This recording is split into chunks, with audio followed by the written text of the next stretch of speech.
Hello and welcome back to my channel, Mel Private Investigator, and my company is Access Diversified Investigations. So as we start today, we'll jump right into this. Needle with a haystack. Interesting. So what am I talking about? That's just my way of emphasizing a situation that would seem almost impossible with respect to, let's say, an investigative venture. And so let's get into it. This is a case that I got quite some years ago. The case came to me through a referral in the New York State court system.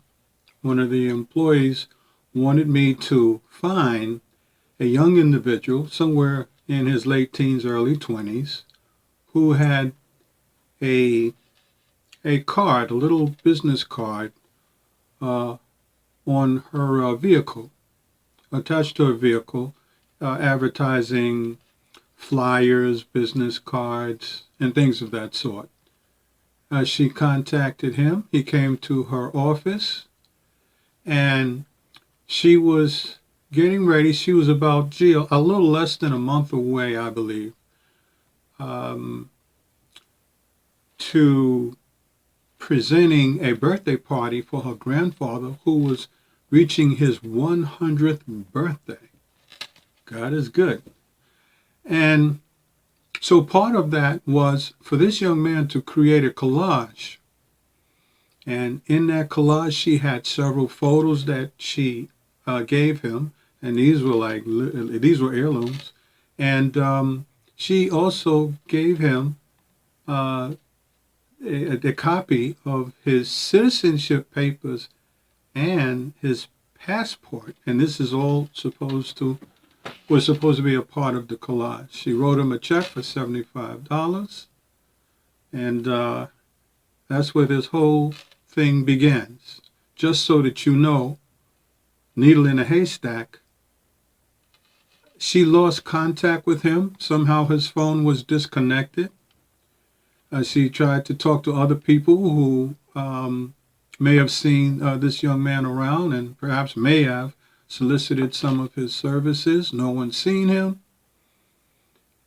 And now that passport, very important. Certainly the citizenship papers, very important. Not to mention those photographs, very important. So I had to find this young man. That was my venture. I had to find this young man and hopefully be able to retrieve those documents. This becomes interesting. In the process of finding the young man, I had to do a myriad of things. One of the things I did was there was a telephone number. Even though it was disconnected, there was a phone number. So I did some tracking for the phone number. It was probably one of those burner type phones, because nothing resulted, at least nothing that would be helpful. In addition, with his name alone, I says, well, gee, let me see if I can run a motor vehicle check. Now this gets to be a little complicated because it was a very common last name. And you can actually run but so much information without it running into very, very exorbitant costs. So I had to pull back on that. Nonetheless, nothing was found. And in that age group, sometimes people they don't even move forward with the non-driver's ID, which was what I was expecting, a non-driver's. And of course, he could have been a driver. Also, I had to do other database retrievals. I tried tongue-tied. I tried retrieving database information from a multiple degree of resources, and I couldn't find anyone within the speculative age group. So what happens is the persons that I found were considerably older, and more than likely was not this kid. Now, one thing that was interesting to me was I had to go into, as an investigator, you go into a particular thought mode. You try to think like the person you're looking for, even though you don't know them. So you make a lot of generalities in hopes of getting close to what you're looking for.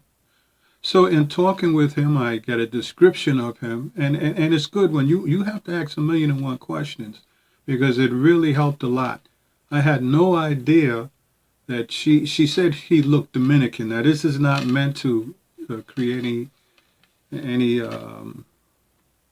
backlash with results of how someone either looks Chinese, Japanese, Dominican, or otherwise. We all know we make our we make our selections. They may appear to be biased, but they're not always meant to be biased. But in any event, this is what she said. So I'm looking at the fact that he's young, between 19 and 20, perhaps 21 years of age or so. I'm looking at, in as much as I can't find him, perhaps I can find him through his mother. And I'm making a speculative assessment that perhaps he is carrying his mother's name. And so again, these are gambles, an investigative gamble, based on what I've seen through the years.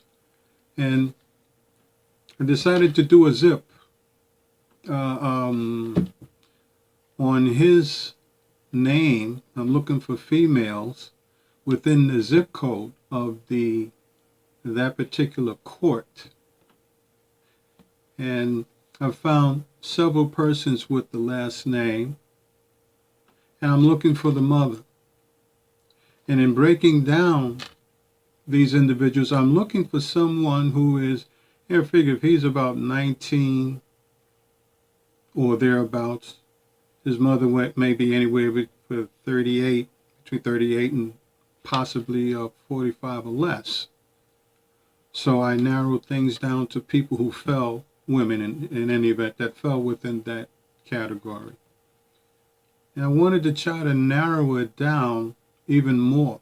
So I looked at those persons showing addresses closest to the court. And then following that, I looked for the closest address to the court. I made a visit. Bingo. Talk about a needle in a haystack. Bingo. I spoke with the mother, and she wasn't aware of what the son was doing. And I explained to her he wasn't in any trouble. However, as an encouragement, because I didn't know what was going to happen. People will tell you anything. I mentioned to her how important those documents were. And the person who was looking for that to be returned works in the courts. I'm just a little concerned whether she might get federal government involved. I don't know what she intends to do, but I do need you to take that into consideration. She was nice. She was polite. She told me when he would be coming in. I made sure I was there when he did. Nice kid. Nice kid. We spoke. He had everything.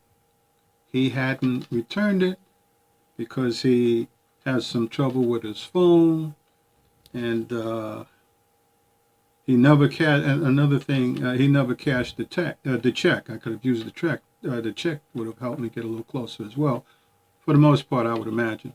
But in any event, got all the information.